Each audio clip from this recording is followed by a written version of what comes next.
Now, CBS News correspondent David Martin on assignment for 60 Minutes. Remember that old recruiting ad, the Marines are looking for a few good men? Well, now they're looking for a few good women as well.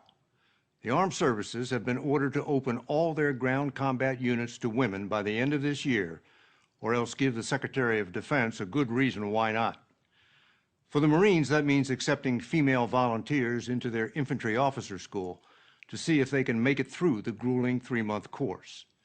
You'd expect the training to be tough, but we had no idea how tough until we saw it. The Marines have kept most of what happens in that course secret, so anyone going through it doesn't know what to expect. But they opened it up for us, so you could see what it takes to become a Marine infantry officer.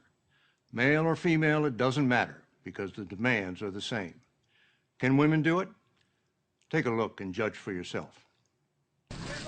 Marine second lieutenants charging into battle on their knees. This drill comes 2 weeks into the 86-day infantry officer course, and it's unlike any training we've ever seen. They're on their knees to slow things down enough so as not to cause serious injury. It looks almost prehistoric, but Marine General George Smith says it's what combat's all about. We're talking about actively seeking out and locating and closing with and then destroying the enemy. General Smith is in charge of an experiment that will put women into the middle of that scrum, which until now has been entirely a man's arena.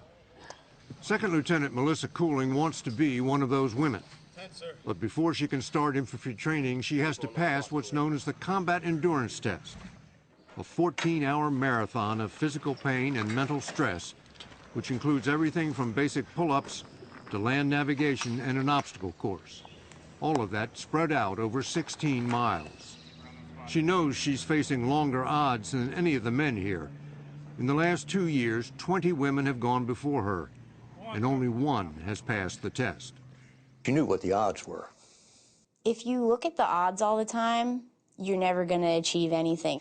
So it didn't bother you that in all the previous classes, exactly one woman had made it through that first day?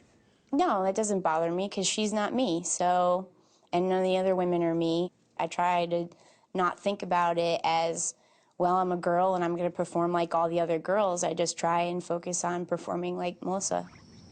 At 5'2", Cooling is shoulder high to the men, but she's a born competitor, most recently as a triathlete.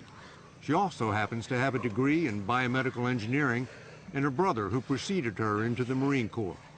She is one of 5 women starting out on this day's combat endurance test, but the only one who would let us identify her.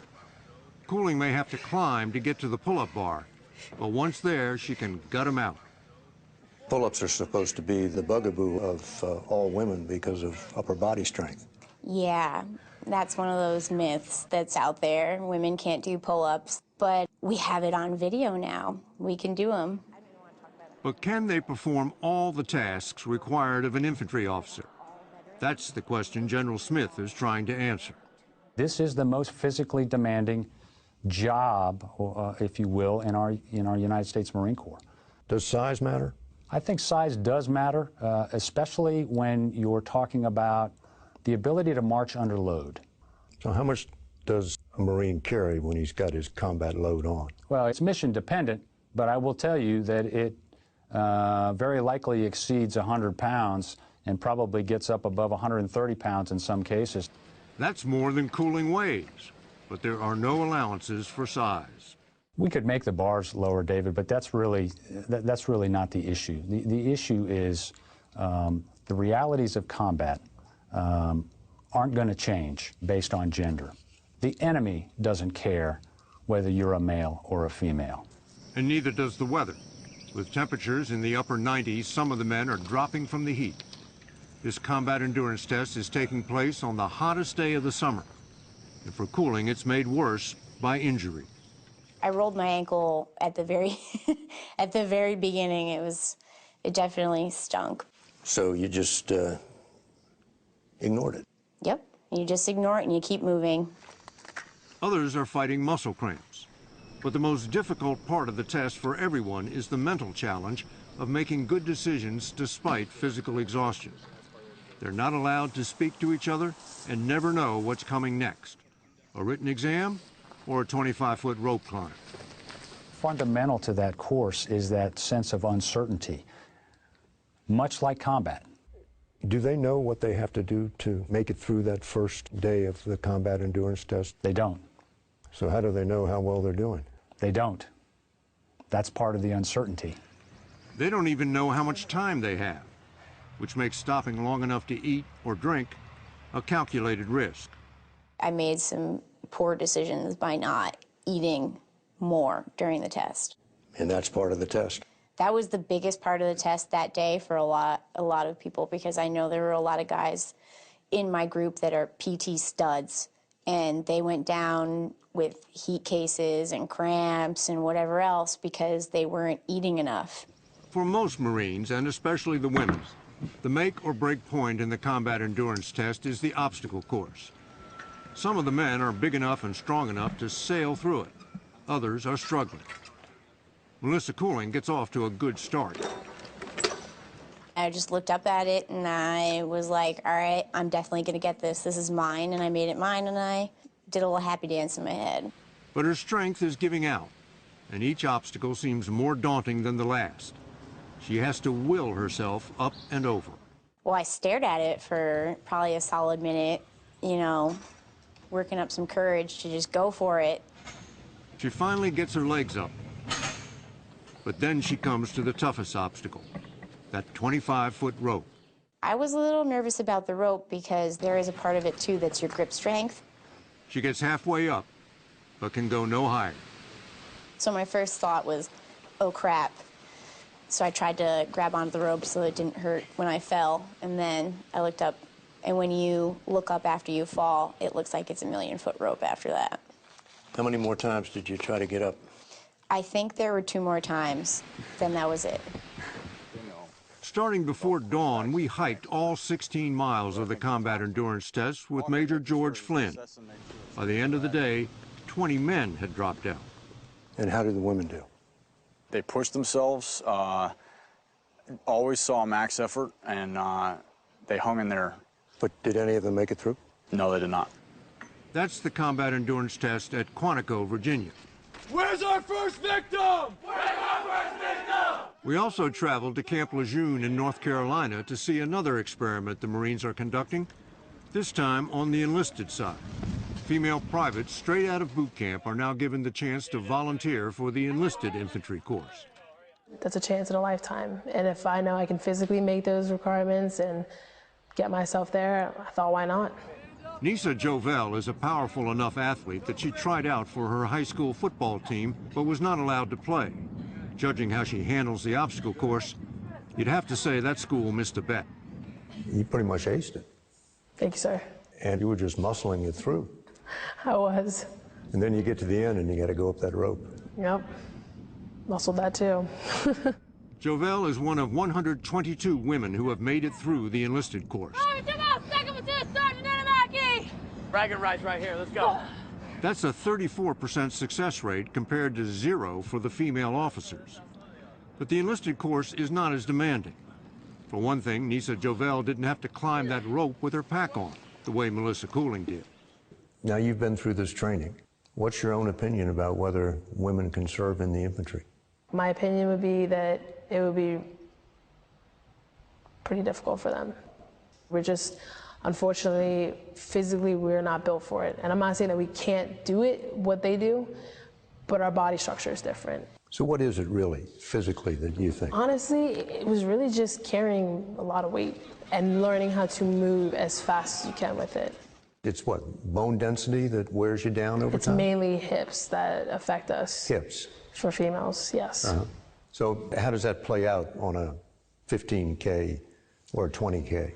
We had to learn how to put on the pack a certain way to relieve the stress off of our hips. So the hip problem is definitely a big deal.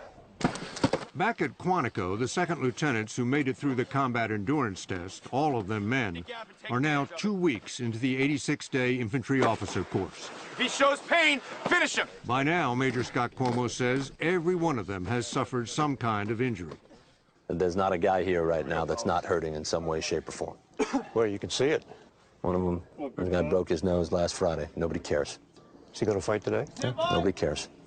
So how would a woman do in that? I don't know, sir. We'll see. If she comes to this course and she gets to this point, she'll be treated just like the men are, so we'll see. We wanted to see what it takes to get through the rest of the course. So we flew into the mountains of the Mojave Desert in California for the final and toughest part. 85 Marines started out 2.5 months ago. 59 are left, and they are 15 days from graduation. All of them are men, but we're here to see what females would have to endure taking this final exam Marine style. The packs weigh 115 pounds, not just weapons and ammunition, but all the food and water the Marines will need to get them up and back down the steep mountain ridges. We're doing our best to keep up with them, but we're not carrying anything close to the loads they're hauling. There are no trails up here and no relief from temperatures that hit a high of 110 degrees. Misfire. Nicholas Bohr, nicknamed Animal, has already been voted best Marine in the course, but even he is almost done in. Today was real tough, sir. The climate change really shocks the body, and you're just sucking down water. When you've got a limited amount of it, it really, really beats you down, sir. But as the Marines like to say, nobody cares if you're tired and beaten down. How long have we had eyes on the enemy? Somewhere up here, there's an opposition force waiting to ambush them. You would expect to find rattlesnakes in a place like this, but bees? They were a relentless enemy, going after any drop of moisture they could find on the Marines. They only sting if you swat them, but it's hard to resist the urge. Sunset brings relief from the heat and the bees, and a chance to sleep, if you can find a level patch of ground. When the sun comes up, it's time for a shave and a quick meal before there's another ridge to climb and more opposition forces to outmaneuver. You can measure the toll the relentless pace of the 86-day course has taken on Second Lieutenant Zachary Barbero. And how big are you? 6'2", sir, and about 170 pounds now, sir. 170 pounds now. What were you when you started? When I started IOC, I was around 200 pounds, sir. You lost 30 pounds? Just about, sir. The Marines must decide by the end of this year whether women should serve in the infantry. That leaves just 9 months for female Marines to prove they can make it through the infantry officer course. Would you change anything in that infantry officer course if you found that there was just one thing you could do to greater assure women getting through?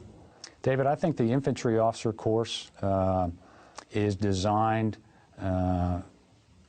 just right. I mean, look around the globe today. The world is only getting messier and more complex. So we've got it right at the infantry officer course.